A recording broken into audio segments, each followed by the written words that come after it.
Hello guys, welcome to the channel maths concept academy. मेरा नाम रवि। मैं आपके लिए मैथमेटिकल कंटेंट और साथ ही साथ कीवेज की अपडेट लेके आता हूं। तो जैसा कि 7 मार्च 2022 को केवीएस ने एक और सर्कुलर या फिर पीडीएफ या फिर नोटिफिकेशन या फिर इंफॉर्मेशन रिलीज करा है। क्या है, पढ़ते हैं। Final common all India seniority list of GSA LDC on 1/1/2022। तो आपको ये समझ के अब समझ आ रहा होगा कि पहले उन्होंने किसकी की थी, सब स्टाफ की थी। अब किसकी कर दी, जेएसए एलडीसी की। अगर देखा जाए तो वो नॉन टीचिंग स्टाफ की लिस्ट सीनियरिटी जारी कर रहे हैं। और मैं पहले भी कह चुका हूँ कि सीनियरिटी लिस्ट का देखो, डिपार्टमेंटल प्रमोशन जो होते हैं, देखो एक तो पेपर से होंगे, ठीक है ना। और पेपर में सीनियरिटी लिस्ट का कोई बेनिफिट नहीं होता, क्योंकि जो पेपर देगा उसका, जो क्वालिफाई करेगा उसका होगा, ठीक है ना, प्रमोशन।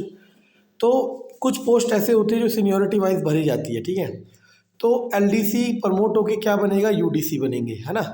और हम पहले एलिजिबिलिटी में क्लियर कर चुके थे कि यूडीसी का वो डायरेक्ट रिक्रूटमेंट नहीं करते हैं। मतलब यूडीसी पोस्ट के लिए वो डायरेक्ट रिक्रूटमेंट नहीं करते हैं।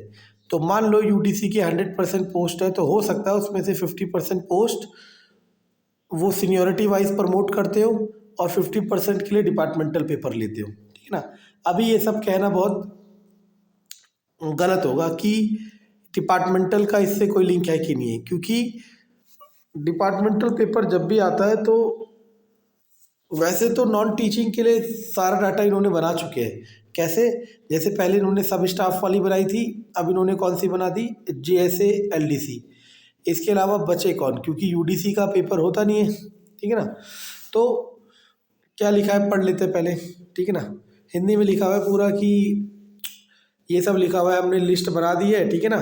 त्रुटियाँ जो भी थी इनसे मांगी गई थी वो भी इन्होंने फिल कर दी है, ठीक। अगर आप ढंग से देखो ना, चलो ढंग से देखो तो यहाँ पे ये सब लिखा हुआ है कि अगर दो जनों का सीनियरिटी सेम होता है तो आयु में जो श्रेष्ठ है उसे प्रायोरिटी दी जाएगी, ठीक है ना। अब यहाँ पे लास्ट लाइन पढ़ो, कृपया वरिष्ठता सूची को अपने क्षेत्राधिकार के अंतर आने वाले केवीएस, मतलब सारे आरों को कह दिया कि अपने अपने केवीएस में डालो, मतलब दो, और संबंधित कर्मचारियों के हस्ताक्षर, उनसे हस्ताक्षर ले लो कि हाँ ये तुम्हारा है। के बाद संबंधित कर्मचारियों की व्यक्तिगत फाइल, जो इनकी फाइल होती है ना, सर्विस फाइल या सर्विस रिकॉर्ड जो भी कहते हैं, उसमें इसको लगाना है, ठीक है ना। तो ताकि ये सीनियरिटी का मुझे लगता है ये मॉनेटरी बेनिफिट वाला कंसेप्ट होगा, लेकिन बाकी अब क्या कर सकते हैं, ठीक है ना। अभी नहीं कह सकते कुछ कि एलडीसी आएगा नहीं आएगा, कोई नहीं कह सकता, ठीक है ना। ठीक है, एलडी आएगा नहीं आएगा, ठीक है। तो देखो, अब जैसे अगर आप ढंग से देखो, इनकी डेट ऑफ ज्वाइनिंग कब है, देखो 1985, ठीक है ना, और 1985, ठीक है ना। तो अब एक चीज़ समझना, 1962 के लोग, 1962 की इनका डेट ऑफ बर्थ है, और आज के चल रहा है 2022, 72, 82, 92, 2002, 2012, 2022, 50 साल के हो गए आदमी। अब ये थोड़ा ना पेपर देंगे, समझ आ रहा है मैं क्या कह रहा हूँ। तो मुझे ऐसा लगता है सीनियरिटी मॉनेटरी बेनिफिट के लिए, ठीक है ना। लेकिन बाकी अब देख सकते हैं कि क्या होगा। लेकिन अभी मैंने वीडियो बेस इसलिए बनाई क्योंकि आपको डिसगाइड ना करा जाए, ठीक है ना। अभी इसका उससे लिंक करना कि डिपार्टमेंटल प्रमोशन आएंगे नहीं आएंगे कहना गलत होगा, ठीक है ना।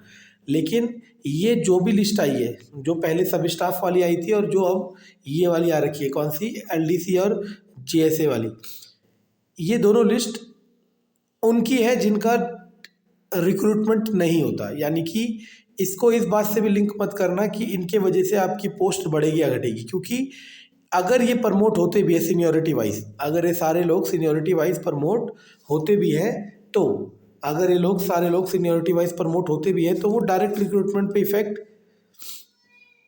नहीं डालेंगे, ठीक है ना। उस वाली पोस्ट पे, जिस पोस्ट पे जाएंगे, ये वाली पोस्ट बढ़ेगी जिस पे है, समझ आ रहा है मैं क्या कह रहा हूँ।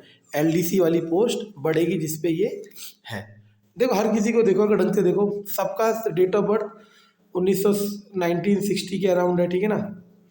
तो मेरे को नहीं लगता कि ये डिपार्टमेंटल प्रमोशन के लिए है, ये बस मॉनेटरी बेनिफिट के लिए है, ताकि सीनियरिटी वाइज कोई ना कोई बेनिफिट तो होता होगा। जैसे मैं एक छोटा एग्जांपल देता हूँ, मानो यहाँ पे जहाँ पे हमने ज्वाइन किया, अब यहाँ पे चाहे आप पीआरटी हो, पीजीटी हो, टीजीटी हो, सुनना मैं क्या कह रहा हूँ।